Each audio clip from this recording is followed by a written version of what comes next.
जय हिंद दोस्तों, मैं एसपी सर आप सभी मित्रों का सदा से कोचिंग क्लासेस के यूट्यूब चैनल पर हार्दिक स्वागत करता हूं। दोस्तों DElEd BTC fourth semester complete mathematics section के अंतर्गत दोस्तों अभी तक मैंने आप सभी मित्रों को 13 प्रैक्टिस सेट प्रोवाइड करा दे। यानी दोस्तों आज की क्लास में प्रैक्टिस से दोस्तों कौन सा होगा 14 नंबर। बहुत ही ध्यान से बहुत ही अच्छे से दोस्तों देखिएगा, क्योंकि जितने भी मैंने प्रैक्टिस सेट प्रोवाइड कराए हैं इस हिसाब से प्रोवाइड कराए कि सारे प्रश्न दोस्तों जो आपके लिए इंपॉर्टेंट हैं, यानी कि परीक्षा में पूछे जाने वाले प्रश्न हैं, इस हिसाब से मैंने प्रश्नों का चयन किया है। इसलिए बहुत ही ध्यान से बहुत ही अच्छे से दोस्तों सभी प्रश्नों को देखिए और अच्छे से उसकी प्रैक्टिस करिए। ठीक है, आप सभी मित्र इस वीडियो को शुरुआत में ही अपने अपने हिस्सा से दोस्तों जरूर शेयर कर दीजिए। चैनल पर नए हैं तो आप अपने यूट्यूब चैनल को दोस्तों सब्सक्राइब जरूर करिएगा। चलिए ध्यान से देखते हैं आज के प्रैक्टिस सेट का पहला प्रश्न। आपसे दोस्तों कहता है क्या शंकु का आयतन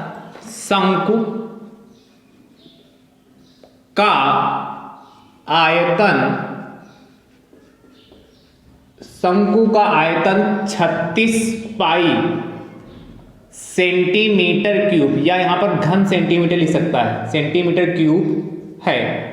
आगे आपसे कहता है यदि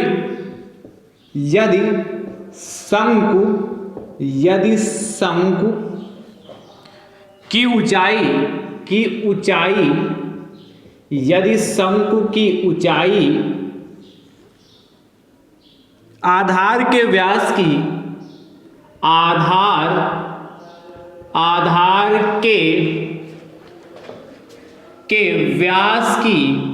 आधार के व्यास की दो गुनी है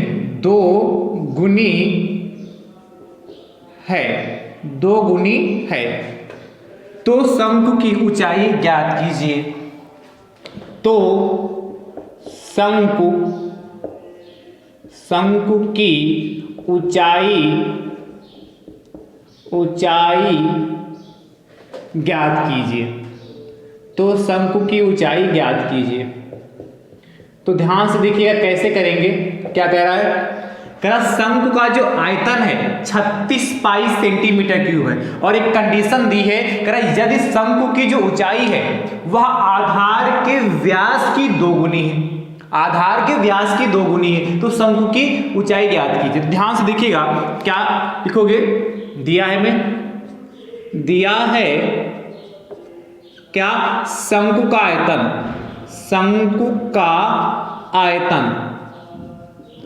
आयतन कितना दे रखा है 36 पाई सेंटीमीटर क्यूब या घन सेंटीमीटर। ठीक, इतनी बात क्लियर होगी। कंडीशन कहता है शंकु की जो ऊंचाई है, ध्यान सुनिएगा, शंकु की जो ऊंचाई है, शंकु ऊंचाई को कह सकते हैं h। यह कह रहा है कि आधार के व्यास की दोगुनी। शंकु की जो ऊंचाई है, आधार का जो व्यास है,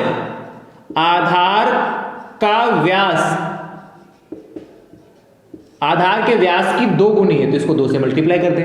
आधार का जो व्यास उसका 2 गुना शंकु की ऊंचाई, तो यानी कि h बराबर आप जानते हैं आधार का व्यास, इसको 2 गुणे व्यास बराबर 2 गुणे त्रिज्या होता है, त्रिज्या और इंटू 2, यानी कि देखिए h बराबर कितना 2 गुणे 2 कितना हो जाएगा 4 हो जाएगा कि नहीं हो जाएगा। तो 4 और त्रिज्या को हम क्या मान लें r, तो h बराबर 4r क्या सेंटीमीटर हो जाएगी। यानी कि शंकु की जो ऊंचाई आई जाएगी कितनी 4r, यानी कि हमें r की वैल्यू पता चल जाए तो हम फटाक से शंकु की ऊंचाई निकाल सकते हैं। अब ध्यान से देखिएगा शंकु का आयतन क्या होता है। शंकु का दोस्तों जो आयतन होता है वह 1/3 पाई r स्क्वायर h होता है। ये तो होता शंकु का आयतन। अब ध्यान से देखिए शंकु का आयतन आपको दिया 36 पाई बराबर 1/3 पाई ऐसे ही रहेगा, r स्क्वायर ऐसे ही रहेगा, h की वैल्यू कितनी 4r है, तो 4r से इसकी मल्टीप्लाई कर देंगे। अब ध्यान से देखिएगा क्रॉस मल्टीप्लिकेशन करेंगे तो कितना हो जाएगा 36 गुणे 3 या 36 पाई गुणे 3 कर लो, 36 पाई गुणे 3 बराबर देखिएगा इधर पाई बचेगा कितना 4 पाई, 4 पाई और R square into R cube हो जाएगा। यानी कि यहाँ से आर क्यूब बराबर कितना हो जाएगा 36 पाई इंटू 3 अपान और आर क्यूब के मल्टीप्लाई में कितना है, गुणे में कितना है 4 पाई, तो 4 पाई अपान में आ जाएगा। अब देखिएगा 4 पाई अपान में आया तो पाई से पाई कैंसिल होगा, 4 एकम 4, 4 नवैया 36 हो गया। यानी कि यहाँ से यदि हम आर क्यूब बराबर निकालेंगे कितना आएगा, 9 की मल्टीप्लाई 3 से करोगे तो 9 3 27 हो गया। इसके बाद इधर देखिएगा यानी कि r बराबर यहाँ से r बराबर कितना हो जाएगा क्यूब रूट, कितना क्यूब रूट 27 और क्यूब रूट 27 का मतलब कितना, और सॉल्व करूं और क्यूब रूट 27 को 3 की घात 3 ले सकते हैं। अब देखिए यहाँ भी 3 यहाँ भी 3 तो कट जाएगा, यानी कि r बराबर आपका 3 सेंटीमीटर आ गया। r की वैल्यू 3 सेंटीमीटर आई और आपसे पूछा क्या था शंकु की ऊंचाई, और शंकु की ऊंचाई कितनी 4r, तो क्या लिखोगे अतः या शंकु की ऊंचाई, शंकु की शंकु की ऊंचाई बराबर कितना 4r, तो 4 इंटू आर की वैल्यू कितनी 3, तो कितना हो जाएगा फाइनल आंसर। अतः शंकु की ऊंचाई बराबर 4 तिया 12 सेंटीमीटर हो गया, 12 सेंटीमीटर। चाहो तो यहाँ भी सेंटीमीटर लिख सकते हो, ठीक है। ये हमारा फाइनल आंसर आ गया। तो देखिए कितना अच्छा प्रश्न है, कितना आसान प्रश्न है, ठीक है। इसको अच्छे से लगाइएगा, बढ़िया प्रश्न है, ध्यान से नोट करिए फटाफट। अगला देखिएगा,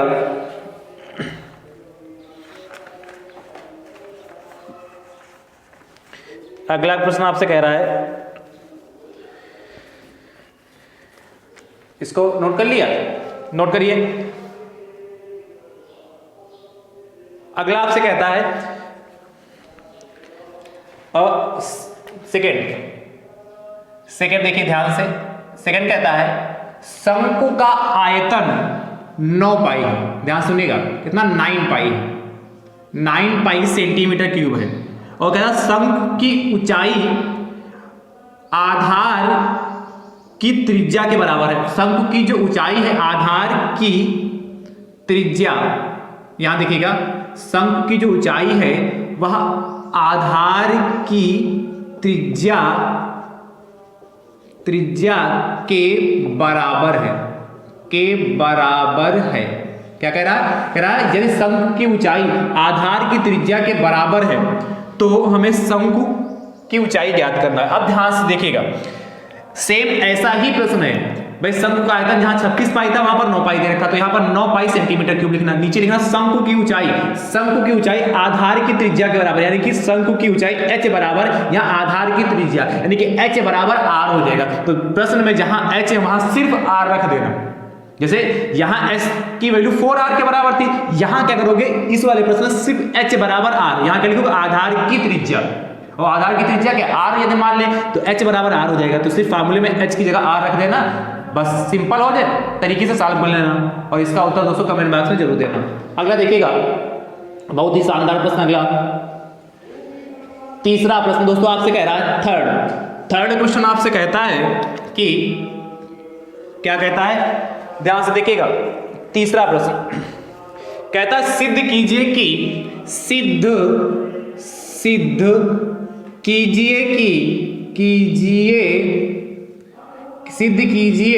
क्या कहता है 1/1 माइनस साइन ए, 1/1 माइनस साइन ए प्लस 1/1 प्लस साइन ए, 1/1 प्लस साइन ए बराबर 2 सेक स्क्वायर ए।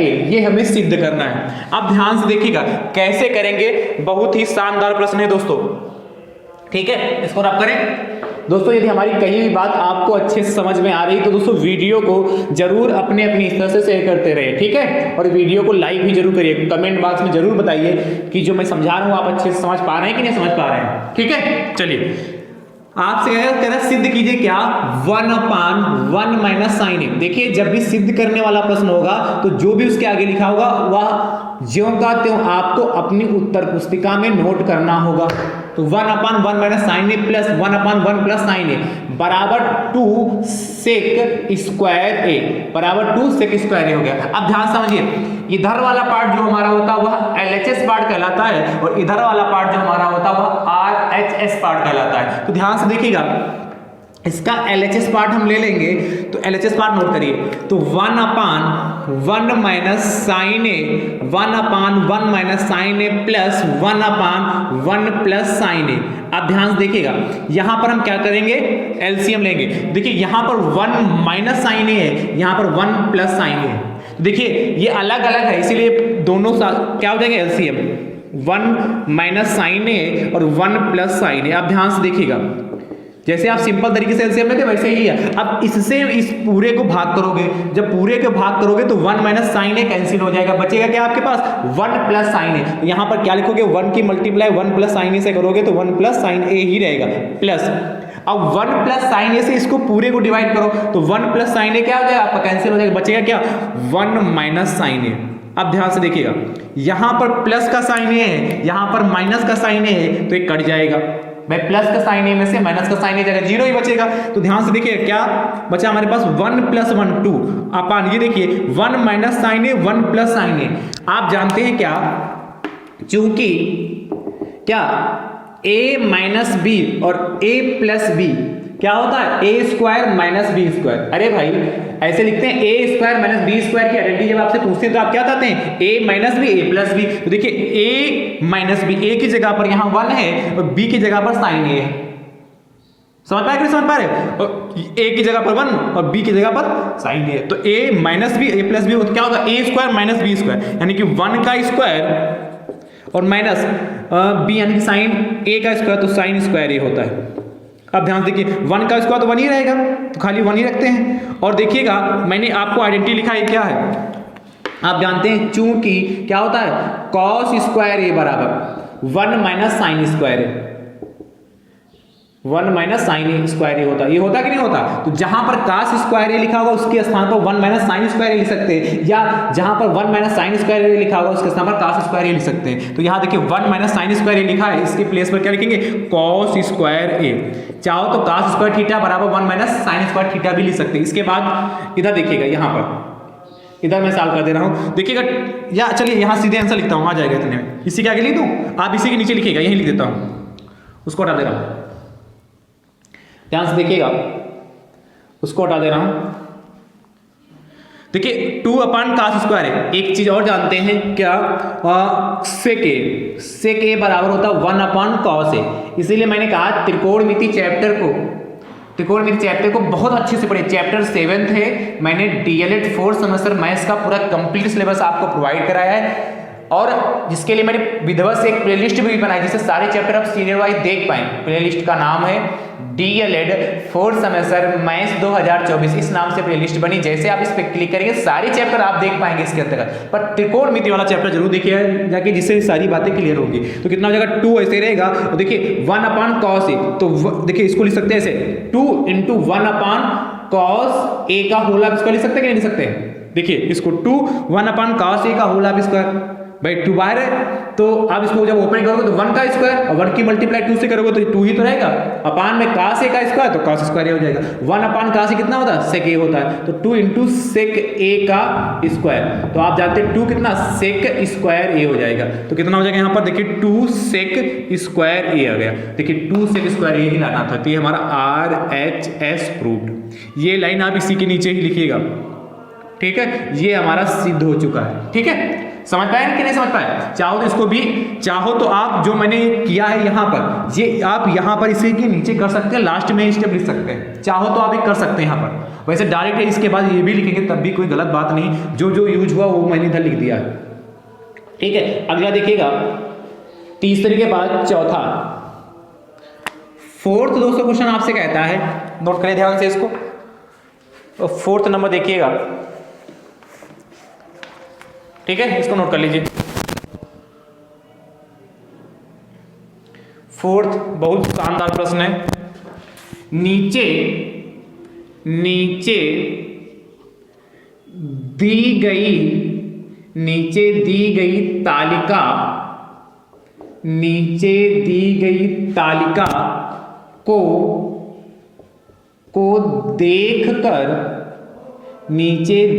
तालिका को देखकर प्रश्नों के उत्तर दीजिए, प्रश्नों के उत्तर दीजिए। नीचे दी गई तालिका को देखकर हमें प्रश्नों के उत्तर देना है। इसको रब कर रहा हूं, ध्यान से देखिएगा। एक टेबल बनी मिलेगी आपको और उस टेबल के साथ कुछ प्रश्न लिखे होंगे, उन सभी प्रश्नों के उत्तर आपको देने होंगे। ज्यादातर जब भी टेबल वाला आएगा तो लगभग 4 प्रश्न लिखे मिलेंगे आपको। दिखा है क्रम संख्या, चलिए मैं क्रमांक लिख देता हूं। क्रमांक, उसके बाद है वर्ग, वर्ग के बाद है आपके पास टैली चिन्ह, टैली चिन्ह, टैली चिन्ह के बाद है क्या, बारंबारता। अच्छा थोड़ा बारंबारता,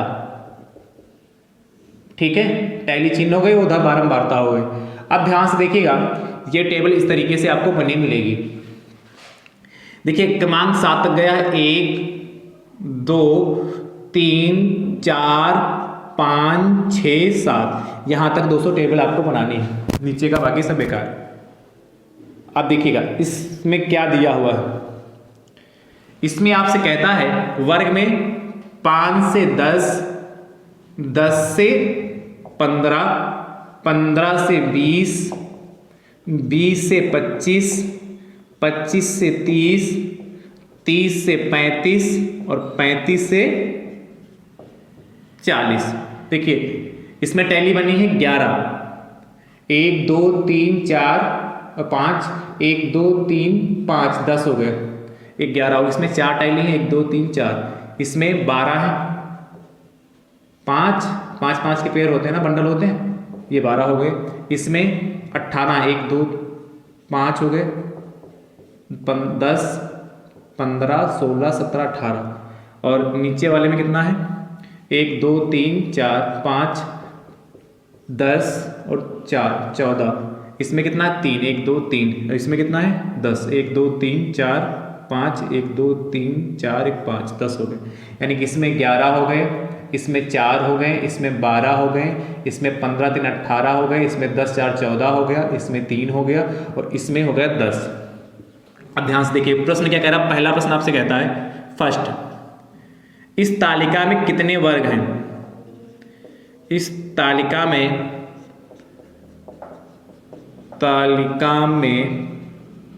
कितने वर्ग हैं, कितने वर्ग हैं, ठीक, ये पहला प्रश्न। दूसरा प्रश्न आपसे कहता है वर्ग 25 से 30 में निम्न सीमा तथा उच्च सीमा क्या है, क्या है। अगला आपसे कहता है थर्ड। तीसरा आपसे कहता है वर्ग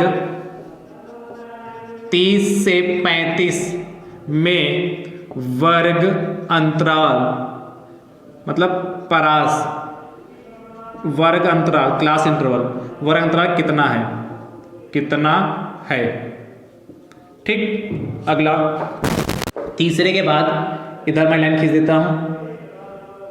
तीसरे के बाद चौथा आपसे कहता है प्रश्न वर्ग 35 से 40 में कितने टैली लगी हैं। वर्ग 35 से 40 में कितनी टैली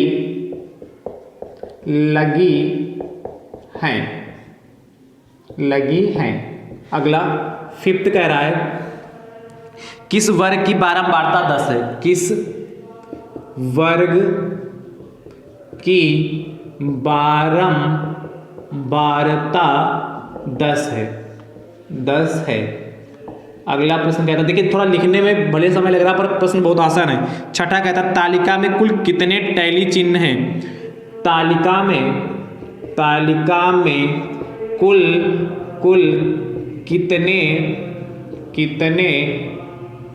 टैली चिन्ह हैं, कितने टैली चिन्ह हैं। अगला फिफ्थ के बाद 6 कहता है 5 6 7वां कहता है 7 नंबर कहता है तालिका में कुल बारंबारता कितनी है। तालिका में कुल बारंबारता कितनी है, कितनी है? नोट करिए फटाफट।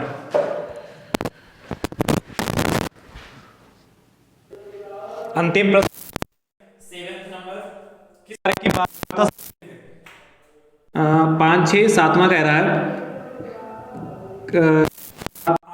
किस वर्ग की बारंबारता सबसे अधिक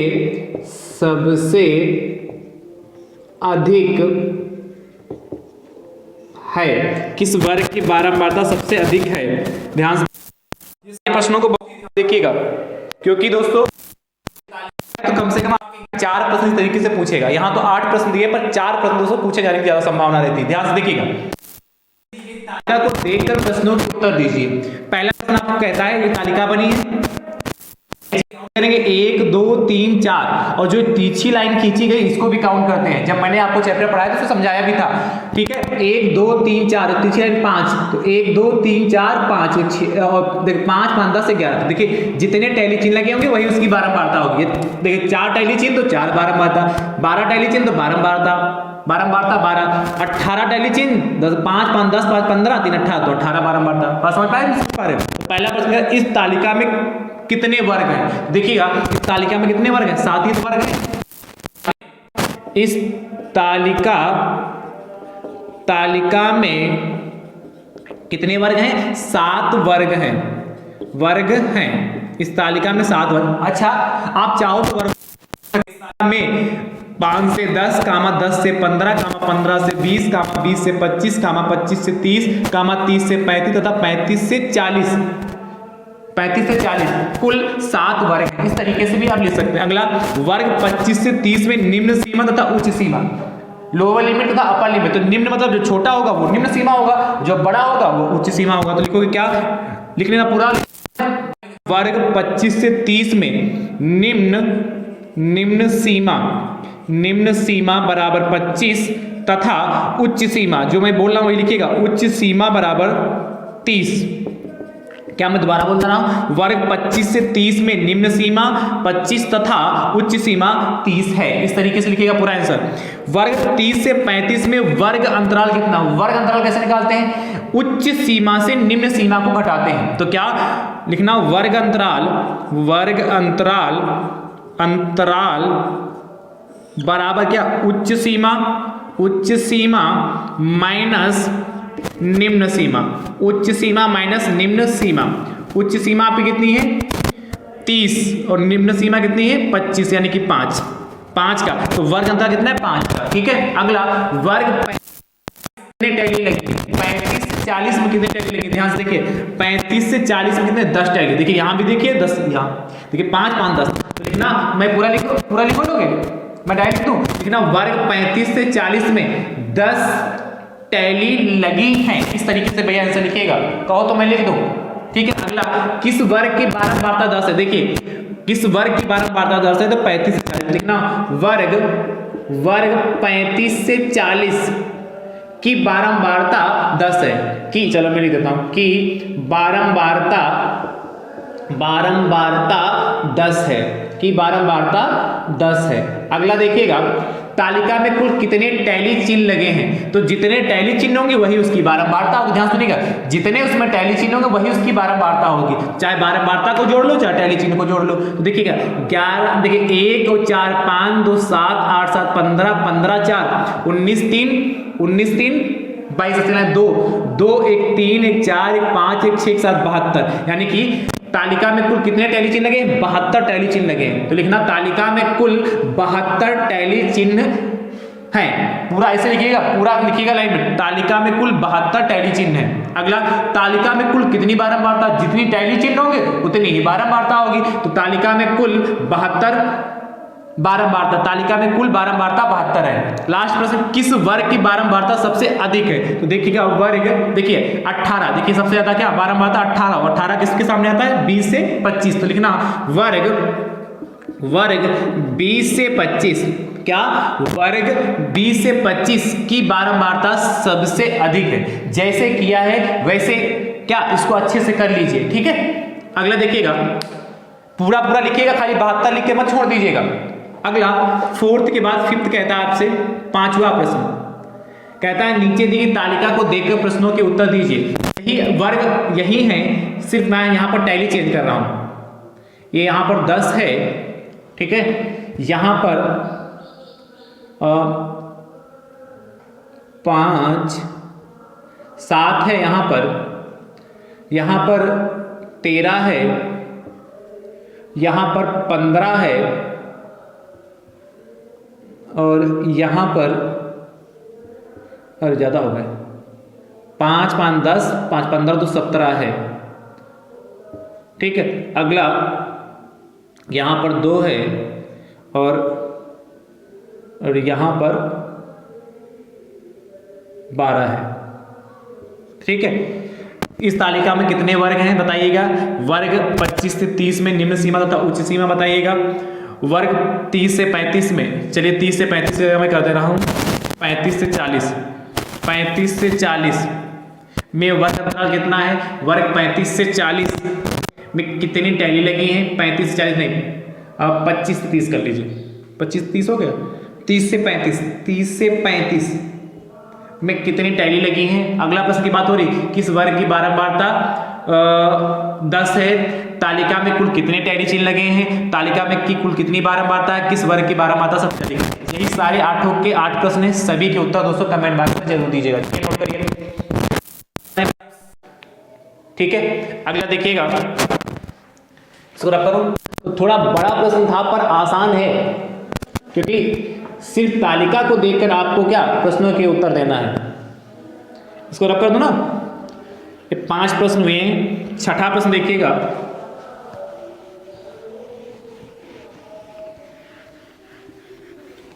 ध्यान से। 6 नंबर दोस्तों आपसे कह रहा है, छठा प्रश्न कह रहा है क्या, कहता है भैया संलग्न आकृति में, संलग्न ऑब्जेक्टिव प्रश्न है, संलग्न आकृति में संलग्न आकृति में बिंदु O वृत्त का केंद्र है। वृत्त का केंद्र है, बिंदु O वृत्त का केंद्र है। यदि कोण ACB बराबर 40 डिग्री, कोण ACB बराबर 40 डिग्री, तो कोण AOB की माप होगी। अब ध्यान समझिएगा, इसको कैसे करेंगे। इसके 4 ऑप्शन है, पहला, दूसरा, तीसरा एंड चौथा। देखिएगा एक चित्र बना मिलेगा आपको इस तरीके से। ये वृत्त का केंद्र O है, ध्यान से देखते रहिएगा,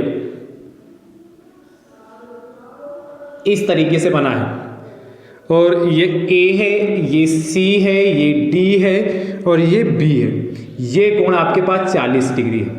अब ध्यान से देखिएगा, ध्यान से देखिएगा, 20 40 60 80, 20 डिग्री, 40 डिग्री, 60 डिग्री और 80 डिग्री। अब देखिए कह रहा संलग्न आकृति में बिंदु O वृत्त का केंद्र है। सही बात है भाई, नजर आ रहा है।